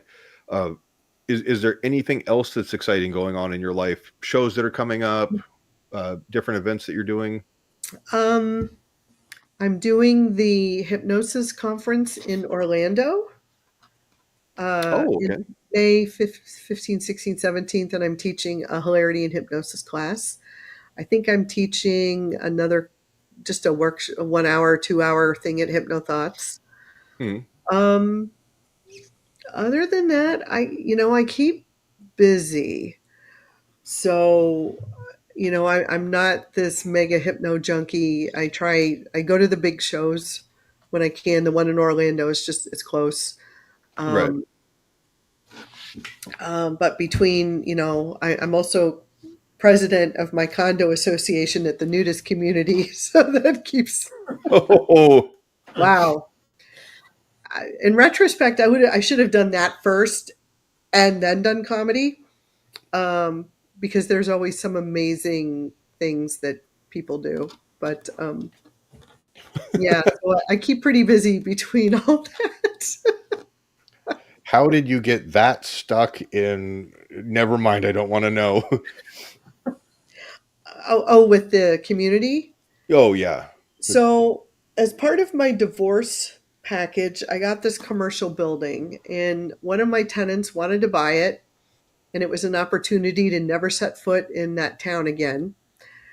And then I did a 1031 exchange, and I bought 4 or 5 condos in the nudist community, which is now 7 or 8, 9. So I don't know how many, a lot, more than 10. And so we have the Airbnb business, and mostly my husband runs that. And the president at the time had resigned 2.5 years ago, and I didn't like the other candidates. And I'm like, I have a lot of money here. And so it was mostly to protect my investment. And Mhm. I had some ideas on things that I could do with the community, and I'm starting to do them, and it's really fun. So a lot of my Like it's pissing a lot of other people off. Huzzah. actually no, it's believe it or not, we had no activities 4 years ago. Uh-huh. And then this past year, I recognized 75 volunteers for their contributions to the community. We have Oh, that's awesome. 281 units.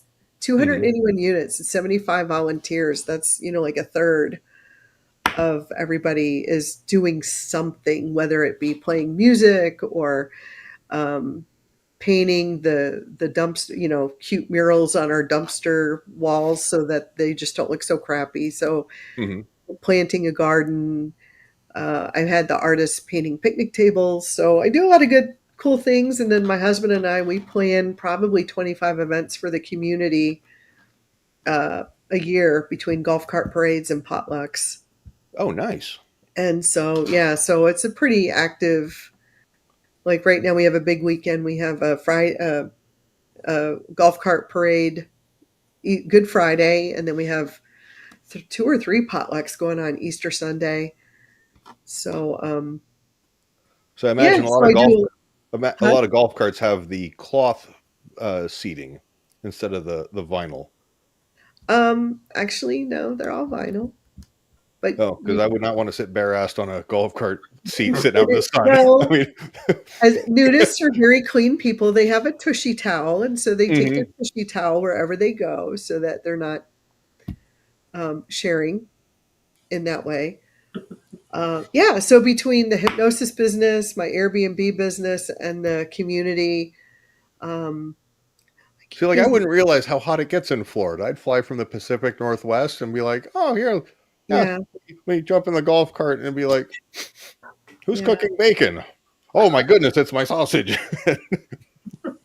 One of the other things I do, I play piano. So I have a group called the Quadratonics, and I have Okay. 2 baby grands, and we play 2 piano 8-hand duets, two people per piano, and we do shows for our community. So yeah, I keep really busy. No, that is awesome. So, Making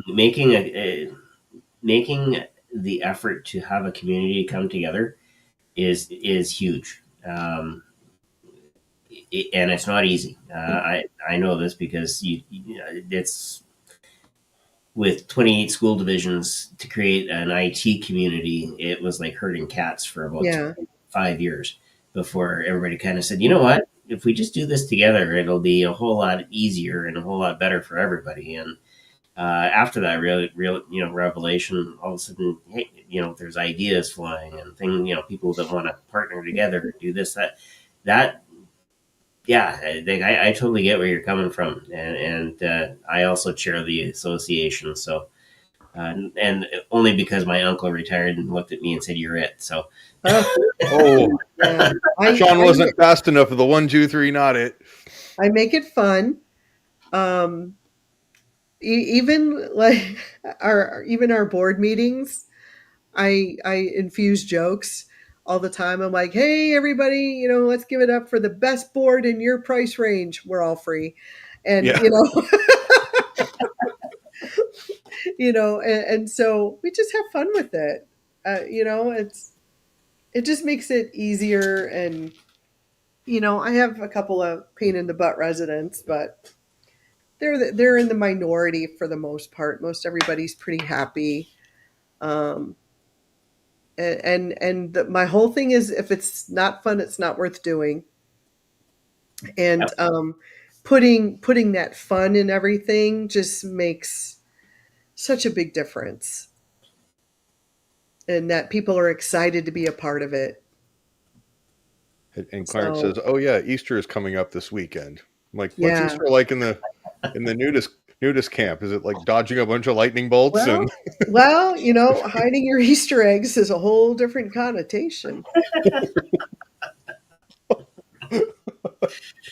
Yeah, hiding your carrot too. Yeah.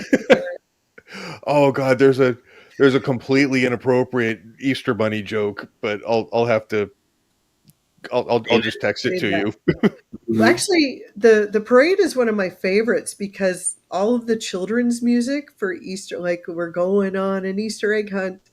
The double entendres. It's just hilarious. I just laugh and laugh at the children's Easter songs that we play during the parade. They're crazy. A lot of fun. The little rabbit foo-foo. There goes the naked guy with the little Peter Cottontail on the back with bunny ears on, streaking across, and you're like, oh. That's actually the theme of our parade. Here comes Peter Cottontail. God, wasn't it Bugs Bunny that was always putting a carrot in his mouth? Yeah. We have a lot of fun. Wrong character. Coming up after this, we'll have Memorial Day, and then we do a Rainbow Fest. And actually, one of our golf cart parades, we made it to HGTV. They did Realtors Gone Wild, and they did an episode in our community. And I coordinated a lot of blurred stuff out. Actually, I don't know that they didn't have much to blur. Because we're more of a hybrid community, but yeah. Anyhow, so meaning you don't frown upon the people who remain clothed. No. Okay. I mean, there are Nazi nudist communities, but that's not ours. Yeah. Oh, yeah, God, ours is a Hitler mustache joke there that I'm just going to leave it alone. Yeah. On that note, we should probably ask the question and let everybody know that once we have that answer, we will jump into our hypnosis portion of the show. And Traci, you are welcome to lead anybody, all the people here, all the people that are going to watch in the future. Because oddly enough, there are a lot of people who maybe can't make it live, but they will watch after the fact. Okay. So you're welcome to lead them in a short hypnosis session. I suspect with some hilarity. Well, the hilarity is covert.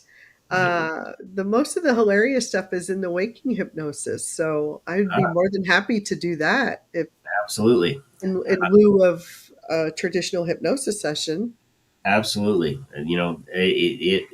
It's one of the things that we want to promote is, there isn't just one way to do hypnosis, and there isn't just, everybody's got a take on it. Everybody's got their own personal spin on it, and you've added a whole layer of additional humor that, like I said, most of us, I don't think we don't ever tap into it, and that's something. Speak for yourself.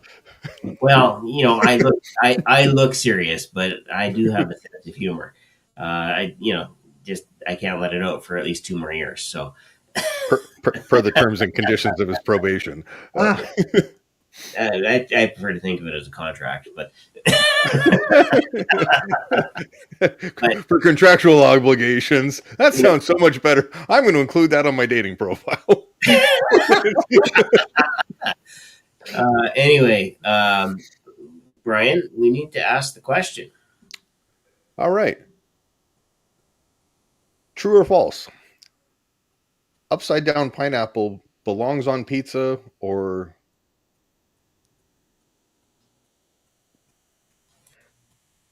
not? No. And here's why. Why the hell are you putting a whole pineapple uncut on your pizza? I threw the upside down pineapple because what you were getting at. You were trying to be funny. Pineapple. You trying to be funny in a swinger way. Oh God. You're not my mom. So pineapple on pizza, yes or no? Oh, no. Okay. That means Traci is a friend. Yes. Yeah, no fish, no fruit, no fungus goes on a pizza. Mushrooms, yeah. I'm like, all right. Yeah, no fish, no fruit, no fungus. And actually, Traci can't even do pizza. I'm like fungus. I'm like, what kind of pizza? And then I was like, oh wait, never mind. She traveled with a clown in Georgia and met Gallagher. Yeah. Now, Uh, yeah, all my diet's gluten free, soy free, dairy free, nightshade free, liquor free, taste free. taste free. Yeah. So Fried yeah, chicken, no. yes, with no cheese. Wait, how? Oh, the time out. Like, yes, pineapple on pizza with no cheese. Does You might as well just get pineapple jam and put it on the toast. with marinara sauce, which odd choice in and of itself, but Yeah. It's you like know, eating spam with Fruit Loops. Just no. No. both okay separately. Just you don't combine them outside the stomach. Right, right, And right. That's a yeah, no mushrooms. No anchovies, no mushrooms, no fruit. yeah, people are trying to like do pizzas like they're trying to like microbrew beer. Like, oh, we got this spicy pumpkin ale. I'm like, just pepperoni, sausage, Oh, bacon, they call it started good. doing barbecued chicken pizza. I'm like, no, We pick want one. cheeseburger pizza. I'm like, no, you don't. If I wanted a cheeseburger, I'd have a cheeseburger. Yeah, I draw the line at hybrid cars. It's just Yeah. like there's a time and a place for them. And but no, that's Oh, wait, there was a disclaimer. Yeah. Oh, I just oh saw that scroll that across. I'm like, Tracy was like, not where, try Tracy at where, home. where was that an hour and a half ago? Um, Yeah, no, Okay.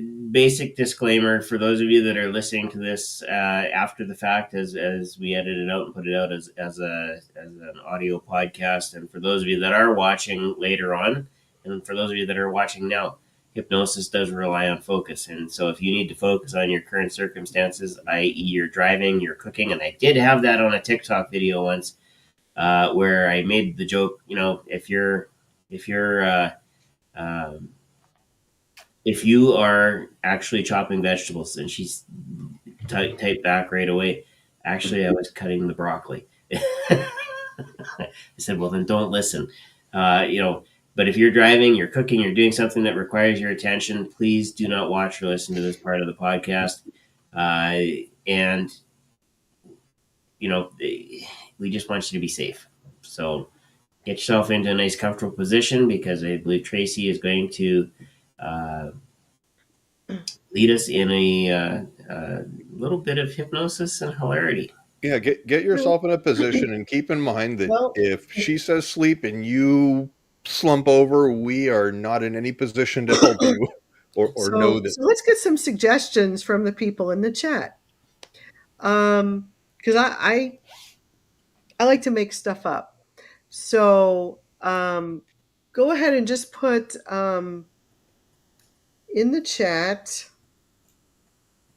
Um, let me think here. This is like hypnosis Mad Libs.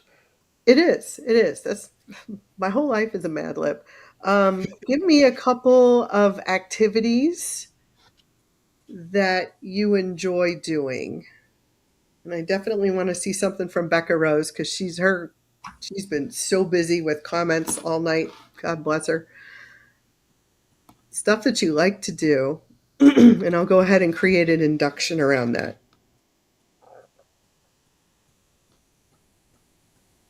All right. And if you type really slow, that makes this go so much better.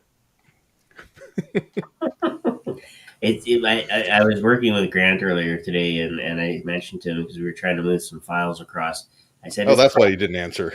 it's probably the wires, that go underneath the ocean. It takes a little while to travel. Oh. Yeah. All right. Well, nothing's coming up. It's got to go through customs. Well, at least with some of your three-lettered agencies, you guys, they're probably filtering and listening, trying to figure out if we're talking about something we shouldn't. Who knows? 3-letter agencies saying 4-letter words. Well, we have a 4-letter agency. We really don't mention them that much. So, All right. it's a secret. Quilting. Yay! Perfect. Something I know something about. Quilting. And Traci, who was also at PHS this year. Welcome, Traci. All right. And she spells her name correctly, too. I figured I figured Traci would get a very, very much enjoyment after searching for her lost puppy. And if you were there for that show, you would be laughing. And putting puzzles. Quilting and puzzles. Okay. That's all right, Becca. We got you. We'll can't really think. Quilting and puzzles. Oh, music and dance. I know Becca's into like the trance house music raver stuff. Oh, that. Okay. Yeah. Was it drum and bass and yeah. Nudist, swinger, mediocre beatboxer. Okay, Traci. All right, here we go. All right, and music.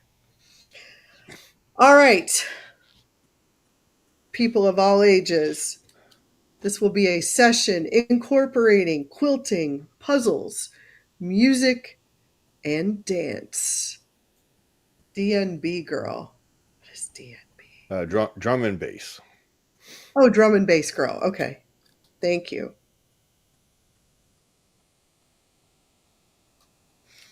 All right.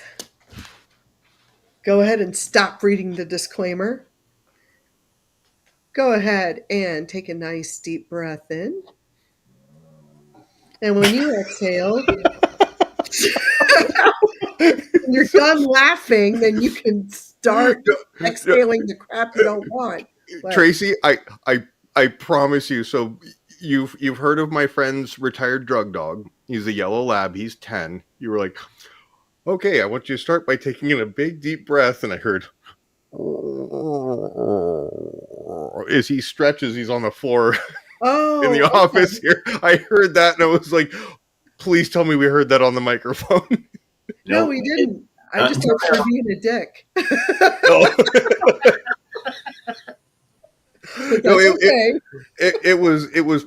it was time. I couldn't have made that up. So okay. Now I've composed myself, kind of. All right. Make sure your dog doesn't have gas. he was groaning. He wasn't farting. Okay. Make sure your dog doesn't have groan gas. Go ahead and take a nice deep breath in. And when you exhale, just think to yourself, relax. Go ahead and take another nice deep breath in. And when you exhale, just think to yourself, relax. And go ahead and take another nice deep breath in. And when you exhale, just think to yourself, relax. And go ahead and breathe normally. As I count down from 5 to 1, I want you to go ahead and pick whatever analogy works best for you out of these 5 choices. So starting with 5. Quilting. Imagine your life as if everything that ever happened to it has happened on a piece of fabric. And 4. Perhaps your life is more like a puzzle and that each memory is its own puzzle piece. And 3. Perhaps your life is much like a piece of music filled with notes, staff, and rest.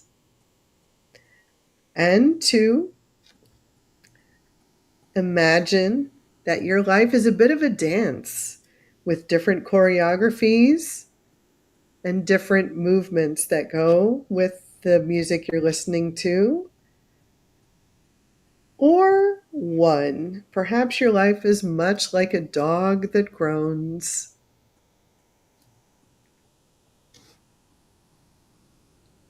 But is always there as your companion. As you drop down Find yourself with each one of these, whichever one speaks the loudest to you. And what I want you to do now is imagine going to the superhero hypnosis store. And at the superhero hypnosis store, you're going to go ahead and pick out your hypnosis superhero costume. If you're into the quilting, go ahead and pick out the fabric that fits best for you.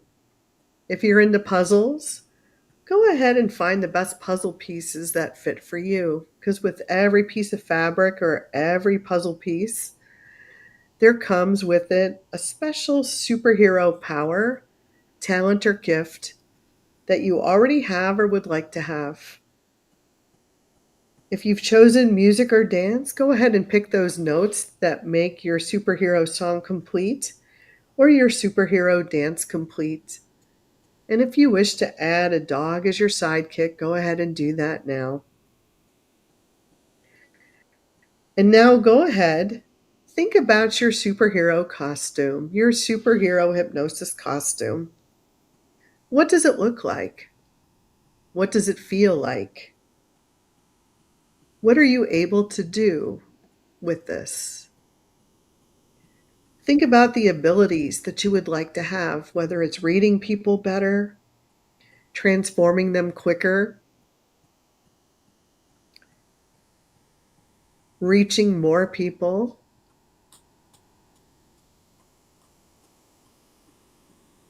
And think about how you're going to go ahead and implement this, taking these qualities that you wish to have or already have and magnifying them, and how you're going to reach all the people that you wish to reach, empowering yourself.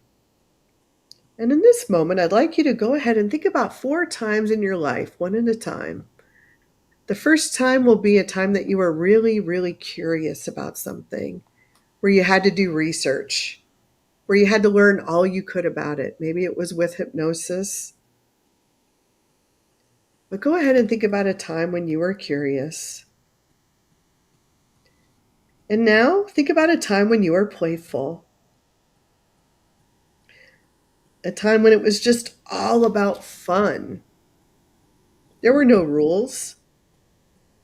The only rule was to have as much fun as possible. And now go ahead and think of a time when you were relentless, where you had to stick to it.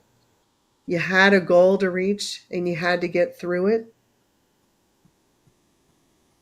And now go ahead and think of a time when you were victorious, when all these came together and you accomplished your goal. Think about putting all of these pieces together into your quilt, your puzzle, your music, and dance.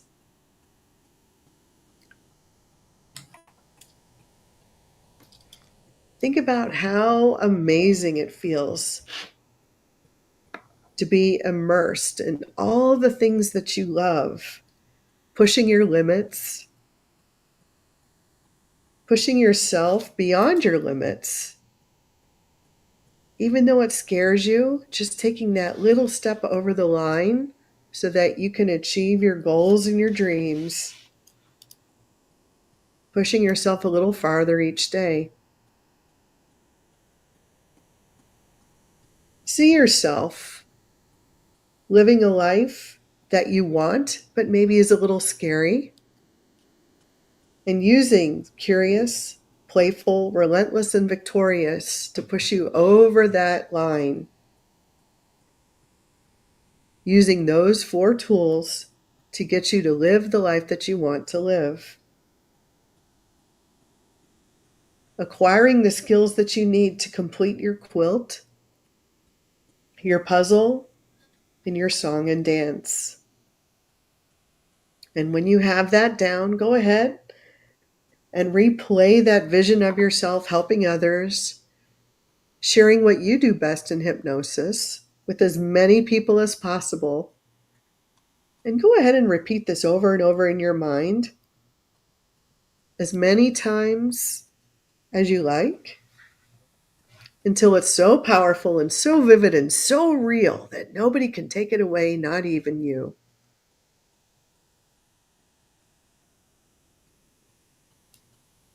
And when you have a vision of how your quilt, puzzle, song, and dance look completed, go ahead and put that picture in your mind as I count you from 1 to 5, coming back to your full and regular waking consciousness on 5, starting with 1, taking this time to reconnect with you, the best of you, finding a way to weave your magic pieces into your life, creating a fulfilling, satisfying life. And 2, taking these gifts that you have and sharing them with others. And 3, giving yourself permission to live your best life. And 4, quilting, puzzles, music, and dance, enjoying life to the fullest, making sure that you incorporate a little bit of fun in everything you do. And 1, 2, 3, 4, ready to jive, ready to thrive, and ready to come alive. There's no going back to the old you once you open your eyes on 5. Eyes open, wide awake with the vision of your quilt, puzzle, song, and dance as your roadmap to a new life and a new pathway.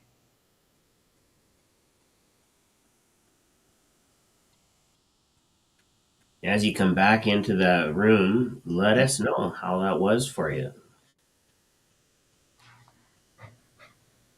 What I often find, for myself, especially working with clients, is if you can connect with their metaphor, their way of interpreting life, it just makes everything so much easier, so much more personal for them to grab a hold of and run with it.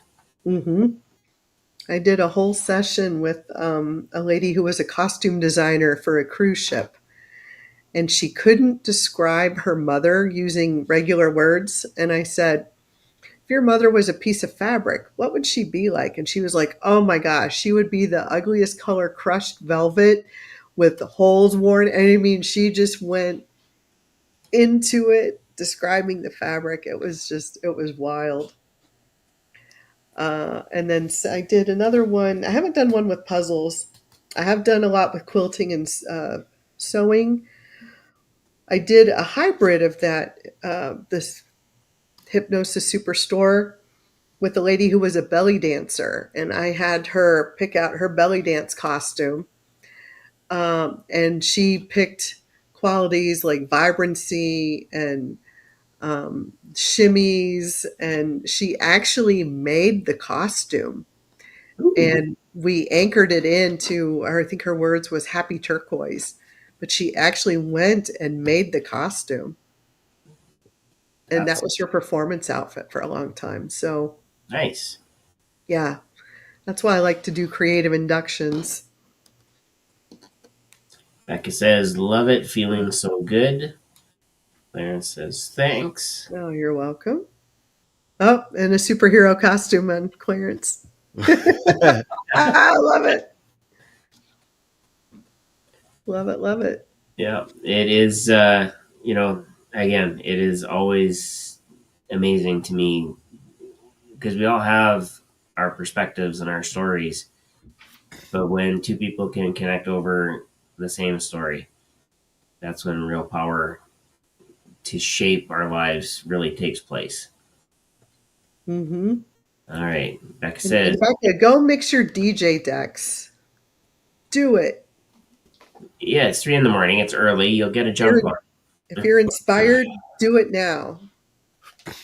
No, she's actually had a variety of different tracks. Like she'll send me little videos, and now, granted, the the trance music makes very little sense to me, but I'm like, there's kind of a place for that in like a hypnosis show, whether you're trying to get the crowd amped up or kind of that in between, filler music. I think there's a place for it. Yep. Oh yeah. Well, here's the deal. You don't yuck on someone else's yum.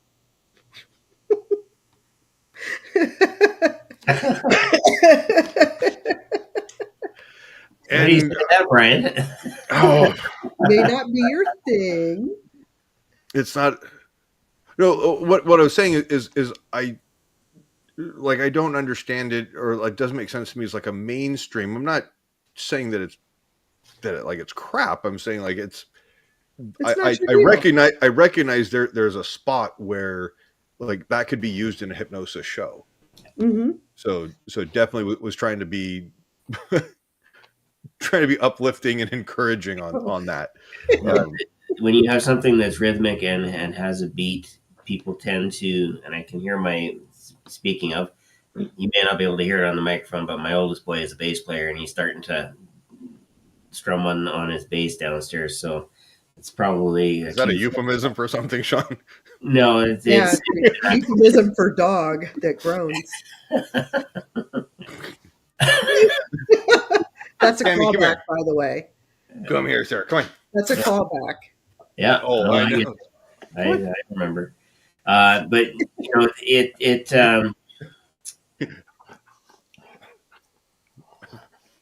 it's a good boy. Go lay down. What? There you go. Okay. I thought we lost Brian, or was it me that froze? I don't know. Yeah, Brian froze. Brian froze? Okay. Yeah. Oh, okay. Cold weather in Seattle. That's fine. I'm okay with that. It's 60 degrees Frankenstein out here. Yeah, well, it's only like 5 out here, so, but that's freedom units up here. So above 0 means it's melting. We'll take it. But just to end off here, I think one of the things that we can say overall is, regardless of the path that we take in life, we accumulate experiences, and those experiences become the stories that we tell. It becomes the messaging that shapes how we think about and how we interact with people. And through and comedians, of course, are really very good at this. You get some teachers who are very good at it in a more subtle way, with not necessarily with overt teacher jokes, but in order to reshape and reframe the things that are holding us back, that humor can play such an important pivotal role in just breaking through whatever, I always liken hypnosis when we're doing some change work to a dam. When they pull the floodgate, it isn't water that comes out.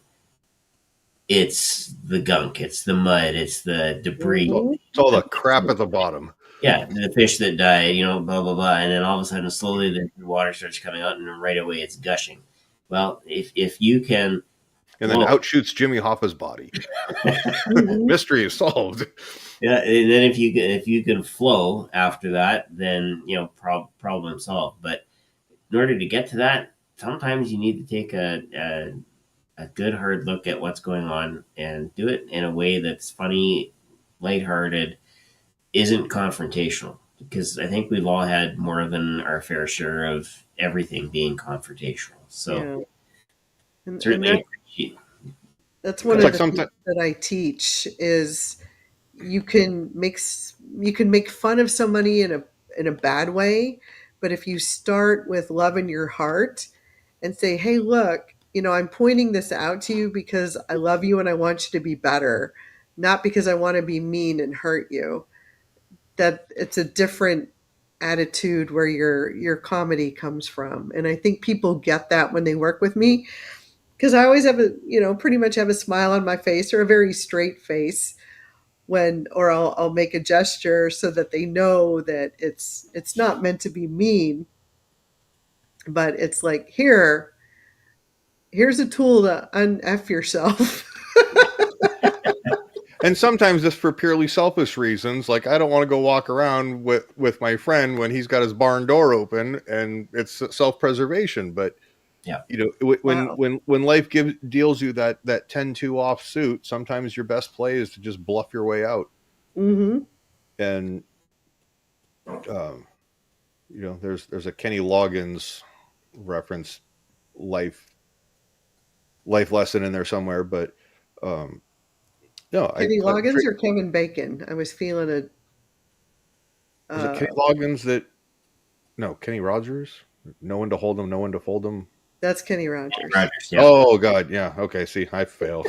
I tried to bluff Kenny my way Loggins out of it. Is all right. Yeah. Well, Kenny Loggins was the Highway to the Danger Zone, right? Yeah. I was born in 1981, so I'm. Yeah. Kenny Loggins only went part way though to the danger zone, but it's all right. He used a condom. There we go. Okay. No, Traci, it's such a pleasure having you on. Thank you so much. You're a joy to be around, and I'm genuinely excited for hearing about how this